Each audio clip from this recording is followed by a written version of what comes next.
నమస్తే, welcome to okay TV. నిన్న speaker గెడ్డం ప్రసాద్ గారు చాలా హైలైట్ పాయింట్ చెప్పిండు. మొత్తం అదంతా కూడా చర్చనీయాంశం అవుతా ఉంది, ట్రెండింగ్ అవుతా ఉంది. ఏదైతే 10 మంది ఎమ్మెల్యేల అనర్హత వేటుకు సంబంధించి ఇక టైం దగ్గర పడతా ఉంది. ఇక స్పీకర్ ఖచ్చితంగా వాళ్ళకి అవసరమైతే అనర్హత వేటు అయినా వేయాలి, లేదా ఉప ఎన్నికలకైనా వెళ్ళాల్సిన పరిస్థితి. ఏదైనా కానీ స్పీకర్ మీదే ఉంది. ఇప్పుడు ఇక దాదాపు 30 లోపు ఖచ్చితంగా ఏదో ఒక డెసిజన్ తీసుకోకపోతే స్పీకర్కి ముప్పు వచ్చే పరిస్థితి. సో నిన్న ఏం చేసిండో హైలైట్ పాయింట్ ఏంటంటే, ఈ 10 మంది ఎమ్మెల్యేలకు మరి స్పీకర్ నిద్రపోయిందా ఏమో తెలియదు. వాళ్ళు చెప్పేటప్పుడు, వాళ్ళు ఇచ్చే ఆధారాలు చూసేటప్పుడు కానీ నిద్రపోయిందా స్పీకర్ అనేది నాకు డౌట్ వస్తూ ఉంది ఆయన మాట్లాడే మాటలు వింటుంటే. ఇప్పుడు బీఆర్ఎస్ వాళ్ళు ఒక పాయింట్ లేవనెత్తారు అక్కడ. అదేంటి సార్, మీరు బీఆర్ఎస్లో ఉన్నారంటున్నారు వాళ్ళు, మరి అసెంబ్లీలో బీఆర్ఎస్ సైడ్ కదా వాళ్ళు కూర్చోవాల్సింది, కాంగ్రెస్ సైడ్ ఎందుకు కూర్చుంటున్నారంటే, ఈయన ఇచ్చిన హైలైట్ పాయింట్ ఏంటంటే బాత్రూమ్కి దగ్గర ఉందని కాంగ్రెస్ పోడియంలో కూర్చున్నారంట. ఇంత పనికిమాలిన, కనీసం మినిమం చదువుకున్నారు కదా. ఇప్పుడు మాకే డౌట్ వస్తుంది మిమ్మల్ని ఎట్లా ఎన్నుకున్నామని. ఇట్లాంటి పాయింట్స్ వింటుంటే మాకే డౌట్ వస్తూ ఉంది, మిమ్మల్ని ఎన్నుకున్న దరిద్రం మాకు పట్టిందని. మీకు ఓట్లేసి మిమ్మల్ని ఎన్నుకోవడం మాకు చాలా తప్పైనట్టుగా కనపడతా ఉంది.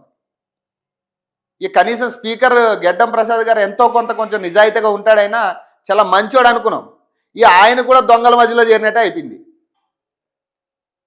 ఇప్పుడు స్పీకర్గా ఆయన కర్తవ్యం నిర్వర్తించాలి, జెన్యున్గా ఆన్సర్ చేయాలా.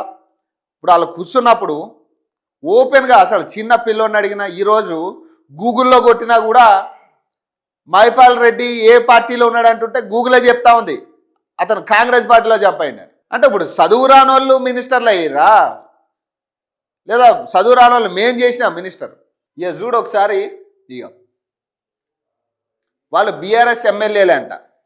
ఎమ్మెల్యేల అనర్హత పిటిషన్లపై తీర్పును వెలువరిస్తున్న అసెంబ్లీ స్పీకర్ గెడ్డం ప్రసాద్ పార్టీ ఫిరాయించినట్లు ఆధారాలు లేవంట. పత్రికల్లో వచ్చిన వార్తలు ధృవీకరించని టీవీ ఛానల్ వీడియోలను సమర్పించారు. చట్ట ప్రకారం నిలబడే సాక్ష్యాధారాలు ఇవ్వలేదు. ఎమ్మెల్యేలు బీఆర్ఎస్ సభ్యత్వాన్ని స్వచ్ఛందంగా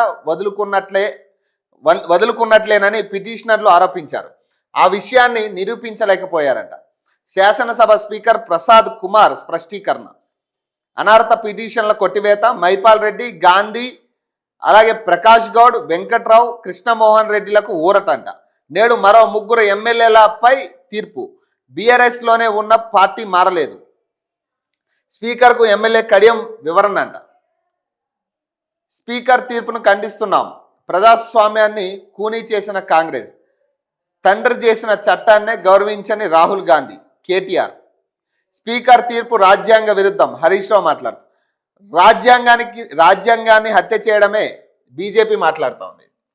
పార్టీ ఫిరాయింపు ఆరోపణలు ఎదుర్కొంటున్న బీఆర్ఎస్ ఎమ్మెల్యేలకు ఊరట లభించింది.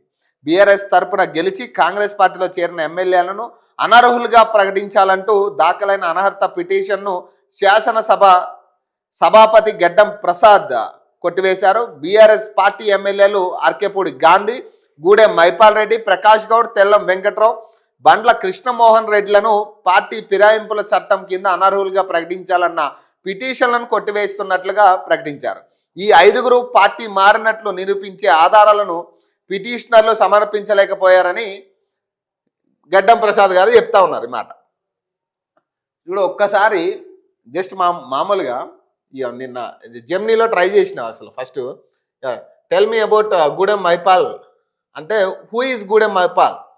Gudem Mahipal is the Indian politician and member of legislative assembly representing the Patan Cheru constitution in Sangareddy district of Telangana. Political affiliations: he was a long time member of Bharatiya Rashtra Samiti, formerly TRS, but recently shifted his allegiance to the Congress party in mid 2024. ఇది నేను చెప్పట్లే, just గూగుల్లో నేను అసలు మైపాల్ రెడ్డి ఎవరు అని అడిగితే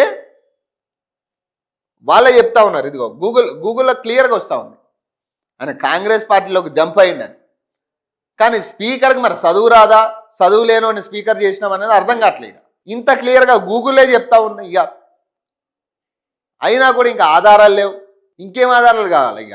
political shift అంట. He move from BRS to Congress was a major talking point in Telangana politics as he was considered a strong man for the BRS in the Sangareddy reason.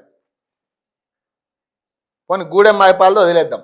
ఇప్పుడు అర్కేపూడి గాంధీ ఉన్నాడు కదా, tell me about MLA Arekapudi Gandhi. Just ఇది కూడా చూద్దాం. సరే, గూడెం మైపాల్ రెడ్డి విషయంలో పొరపడింది అనుకుందాం. Yeah, Arekapudi Gandhi is represently Sherlingapalli for 3 consecutive terms. Through his party affiliations has shifted over time. చూడు ఇది 2024 చూడు. In July 2024 he shifted his alliance from the BRS to the ruling party Congress party. Speaker గారు చెప్పండి మరి, ఇది ఇప్పుడు ఇదేంది ఇది? సరే, ఆధారాలు లేవు, మీకు కళ్ళ గంతలు కట్టుకోమని చెప్పిర్రేమో. మీ పైన వాళ్ళు ఎవరైనా లేదా మీ ముఖ్యమంత్రి కళ్ళకు గంతలు కట్టుకుని కళ్ళు మూసుకొని రాసేసి అని ఉంటారేమో. కానీ మరి దీని కథ ఏంది? మరి గూగుల్లో చెప్తుంది 2024 in July he shifted his alliance from the BRS party to the ruling Congress party. మరి దీనికి ఎవడు సమాధానం చెప్పాలి? మరి ఇప్పుడు ఇది ఎవడు తయారు చేసింది కాదు. ఇది గూగుల్లో కొట్టగానే గూగులే చెప్తా ఉంది వాళ్ళు కాంగ్రెస్ పార్టీలోకి జంప్ అయ్యారు, వాళ్ళు దొంగలు వాళ్ళని. వాళ్ళు ఇంకా నీతిమంతులు, వాళ్ళు జంప్ కాలే. మరి దీనికి ఏం చెప్పాలి? మరి ఇప్పుడు దీనికి ఏం సమాధానం చెప్తారు? మరి ఈడ అర్థమవుతుంది ఏంటంటే ఏదో ఒక కహాని చెప్పి ఫస్ట్ థింగ్ ఇప్పుడు ఉప ఎన్నికలకు పోతే గెలిచే పరిస్థితి రాదు, మళ్ళీ ఆ స్థానాల్లో గెలిచే పరిస్థితి ఉండదు. అనర్హత వేట వేస్తేనేమో ఇదే అభ్యర్థులు పోటీ చేయడానికి కాదు. కాబట్టి ఇప్పుడు వీళ్ళు పోటీ చేయకుండా ఉంటే మరి వీళ్ళు జంప్ అయి వృధా కదా. సో అందుకని ఏం చేస్తారు అంటే ఇప్పుడు అంతా కూడా కళ్ళు గంతలు కట్టుకుని స్పీకర్ గారు చదువుతూ వచ్చినా వినడం వచ్చినా విననట్టుగా చూడనట్టుగా యాక్ట్ చేసి ఏదో ఒక తీర్పు రాసి ఇచ్చి పడే. ఈ మాత్రం తీర్పు కోసం ఇన్ని నెలల ఈ మాత్రం తీర్పు మొదట్లోనే ఇచ్చేసి ఉండాల్సింది కదా. దీనికి మళ్ళీ మీరు విచారం జరిపి ఎమ్మెల్యే అందరిని పిలిపించి దానం నాగేంద్ర కడియం శ్రీ గారేమో లాస్ట్కి పెట్టి మరి వాళ్ళు ఏం క్లారిటీ ఇచ్చారు? ఇప్పుడు దానం నాగేంద్ర కడియం శ్రీ గారి విషయంలో ఏం చెప్తారో వీళ్ళు? ఇక వాళ్ళ విషయంలో ఇంకా స్కోపే ఉండదు వీళ్ళకి. ఇక దానం నాగేంద్ర కడియం శ్రీహరి అయితే జంప్ అవ్వలేదని చెప్పడానికి స్కోపే లేదు. అలా చెప్తే ఇప్పుడు స్పీకర్కే ముప్పు అవుతుంది అది. సరే, ఇప్పుడు చూడు ప్రకాష్ గౌడ్ సార్, గూడెం మహిపాల్ రెడ్డి, అర్కేపూడి గాంధీది క్లియర్గా మనం చూసాం కదా.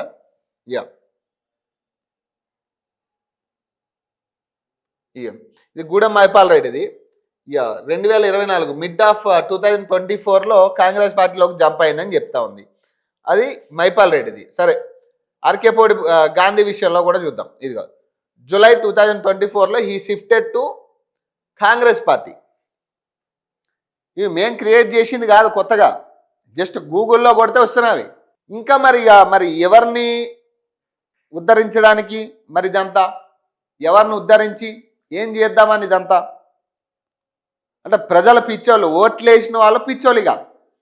మీరు ఎవరితో ఆడుకుంటున్నారంటే ఓట్లు వేసిన వాళ్ళతో. ఇప్పుడు బీఆర్ఎస్ కాంగ్రెస్ అనేది మాకు అనవసరం, కానీ ఓట్లు వేసిన వాళ్ళతో ఆడుకుంటా ఉన్నారు. ఇక్కడ విచిత్రం ఏంటంటే గెడ్డం ప్రసాద్ గారు చాలా మంచోడు, పాపం ఆయన నిజాయితీగా ఉంటాడు. కనీసం ఆయన దగ్గర నుంచి ఎంతో కొంత నిజాయితీ ఉంటుందని ఆశపడ్డారు జనం. చాలా ఆశలు ఉండే గెడ్డం ప్రసాద్ గారి మీద. మొత్తం ఒకసారి ఆయన ఈ స్టేట్మెంట్ ఇచ్చేసరికి మొత్తం ఆయనకు వ్యతిరేకమైంది. ఇప్పుడు ఆయన కూడా ఈ దొంగల పందాలో చేరినట్టుగానే కనపడతాం. మరి ఏం చెప్పాలి దీనికి? గోడ దూకిన ఎమ్మెల్యేలకు స్పీకర్ క్లీన్ షీట్ అంట. బీఆర్ఎస్ పార్టీ ఫిర్యాదులను తోసిపుచ్చిన శాసనసభ స్పీకర్ అంట. ఫిరాయింపులపై ఎలాంటి ఆధారాలు లేవని తుది తీర్పు అంట. హర్యానాలో ఒకలా, తెలంగాణలో మరోలా కాంగ్రెస్ పార్టీ తీరు. అక్కడ ఫిరాయింపు ఎమ్మెల్యేలపై చర్యలకు కాంగ్రెస్ పార్టీ డిమాండ్. ఇక్కడ మాత్రం నాలుక మడత. నేడు మరో ముగ్గురుపై తీర్పు అంట. ముగ్గురు వచ్చినా నలుగురు వచ్చినా ఇక తీర్పు ఒకటే అని డిసైడ్ అయిన తర్వాత ఇక అదే ఉంటుంది ఇక. సరే, ఇప్పుడు తెల్లం వెంకట్రావు కూడా చూద్దాం ఒకసారి. ఫర్ సపోజ్ అసలు ఏమొస్తుందో చూద్దాం. Tell me about MLA Tellam Venkatrao. ఓకేనా, చూద్దాం అసలు ఏమంటదు. భద్రాచలం కాన్స్టిట్యున్సీ పొలిటికల్ కెరియర్ చూద్దాం. Recent political involve several party changes with a short period. 2000 winning a BRS ticket, he is joining the Congress party in April 2024. చూడండి, BRS టికెట్తో గెలిచి కాంగ్రెస్ పార్టీలో April 2024లో join అయ్యిండు. He was the first BRS MLA from the Khammam region to switch to the ruling party after the 2023 election. మొట్టమొదటి MLA అని చెప్తుంది Google. ఇప్పుడు తెల్లం వెంకట్రావు మొట్టమొదటి MLA ruling పార్టీలోకి జంప్ అయింది. బీఆర్ఎస్ నుంచి గెలిచి రూలింగ్ పార్టీలోకి జంప్ అయిన మొట్టమొదటి ఎమ్మెల్యే అని చెప్తుంది అక్కడ. మరి ఇంకేం చెప్పాలి? ఇక బీఆర్ఎస్ పార్టీ టికెట్ మీద విన్ అయి కాంగ్రెస్ పార్టీలో ఏప్రిల్ 2024లో he was the first BRS MLA from the Khammam region to switch to the ruling party after the 2023 elections. మరి ఏం చెప్పాలి దీనికి? మరి ఇప్పుడు కాంగ్రెస్ పార్టీకి సంబంధించిన వాళ్ళు కాదు వీళ్ళు. మరి ఎవరిని పిచ్చోళ్ళు చేయాలా? ఒక పనికిమాలిన రాజకీయం ఇదంతా, పనికొచ్చే రాజకీయం కాదు. కనీసం ఇప్పుడు ప్రజలకి తెలియని విషయాన్ని మీరు సరే దాచిపెట్టారంటే అర్థం ఉంది. ఈ అందరికీ తెలిసిన విషయాన్ని కూడా దొంగ దొంగ అన్నట్టుంది ఈ పరిస్థితి. అందరూ దొంగలే, కానీ అందరూ కూడా దొంగ దొంగ నడుస్తున్నట్టు ఉంది ఇడ. ఇట్లాంటి పనికి మాలిన చిల్లర రాజకీయాల్లోకి స్పీకర్ గారు వెళ్తారని నేను అనుకోలేదు. ఎందుకంటే ఆయన మీద చాలా చాలా గౌరవం ఉండే. మన ఆయన ఇట్లాంటి తీర్పు ఇచ్చడం అంటే ఎవరైనా ప్రెజర్ పెట్టిరా? స్పీకర్ని చాలా గౌరవించాలి ఫస్ట్. కానీ ఆయన ఇట్లాంటి తీర్పులు ఇస్తూ ఉంటే గౌరవం ఏడొస్తుంది? ఇప్పుడు ఏదైతే కొన్ని వీడియోలు కొన్ని ఛానల్స్లో వచ్చిన టెలికాస్ట్ అయిన వీడియోలు ఏవైతే ఉన్నాయో, సరే అవి శాటిలైట్ ఛానల్స్ కాదు, యూట్యూబ్ ఛానల్కి సంబంధించిన వీడియోలు ప్రవేశపెట్టారు అంటున్నారు. వీడియోలు అయితే నిజమే కదా, వీడియోలు అయితే వాస్తవమే కదా. సరే ఏ ఛానల్ వదిలేసేయండి, దానికి రికగ్నైజ్డ్ ఛానల్ ఉందా లేదా పక్కన పెట్టేసేయండి. వీడియోలు అయితే వాస్తవమే కదా. ఇదైనా మాట్లాడొచ్చు కదా. ఇప్పుడు ఛానల్ ఏందనేది ఛానల్ కూడా మనకి ఎందుకు? ఇప్పుడు వీడియోలు మీకు ప్రవేశపెట్టినప్పుడు ఆ వీడియోలో నిజం ఎంత అనేది చెప్పాలి. ఛానల్ శాటిలైటా లేదా దానికి రికగ్నైజేషన్ ఉందా, మళ్ళీ అసలు ఈ ఛానల్ ఎవరి కింద పనిచేస్తుంది, ఇదంతా ఎందుకు ఎవరికి? ఇది కాదు మనకు కావాల్సింది. అసలు వీడియోలు నిజమా కాదా, అవి వాస్తవా కాదా, మీ ఎమ్మెల్యేలు కండువా కప్పుకోవడం వాస్తవా కాదా? ఇప్పటికీ కూడా కాంగ్రెస్ ఫ్లెక్సీల మీద మీ ఎమ్మెల్యేల ఫోటోలు లేవా? ఈ ఎమ్మెల్యేల ఫోటోలు ఏదైతే 10 మంది ఎమ్మెల్యేలు కాంగ్రెస్ ఫ్లెక్సీల్లో కూడా వాళ్ళ ఫోటోలు వేసుకోవట్లేదా? ఇది చెప్పగలగాలి. ఇప్పుడు నిన్నగాక మొన్న కూడా ఈ ఫుట్బాల్ మ్యాచ్ దాని మీద మొత్తం దానం నాగేంద్ర ఫ్లెక్సీలు వేసిండు. మరి ఫస్ట్ ఆయనకైనా అనర్థం పెట్టు, ఆయనకి వేసే దమ్ము లేదు. ఇక వాళ్ళు ఏదంటే అది టైం కావాలంటే టైం ఇస్తారు. వాళ్ళు హ్యాపీగా కాంగ్రెస్ పార్టీలో ఉండే చక్కదిద్దుకుంటారు ఇల్లంతా. వీళ్ళందరినీ కూడా ప్రజలే తరిమి కొట్టే టైం వస్తుంది. అప్పుడు చూడాలి. ఇక ఈ ఆటలన్నీ సాగవు. ఇక అయిపోయింది. మహా అయితే ఇప్పుడు ఈ రోజు జరిగే ముగ్గురు ఎమ్మెల్యేల గురించి వాళ్ళు ఏం చెప్తారు? వాళ్ళు కూడా పార్టీ మారలేదు, వాళ్ళు కూడా బీఆర్ఎస్లోనే ఉన్నారంట. ఈ తమాషాలు అంతే. వినేటోడు ఉంటే ఎన్నైనా చెప్తారు వీళ్ళు. మరి ఇంతగానం టైం వేస్ట్ ఎందుకు? సరే ఇప్పుడు మరి కోర్టుకు మీరు ఆధారాలు సబ్మిట్ చేయాలి కదా. మరి వాళ్ళు బీఆర్ఎస్లోనే ఉంటే మరి అన్ని ఆధారాలు కోర్టుకు కూడా సబ్మిట్ చేయాలి అప్పుడు మళ్ళీ.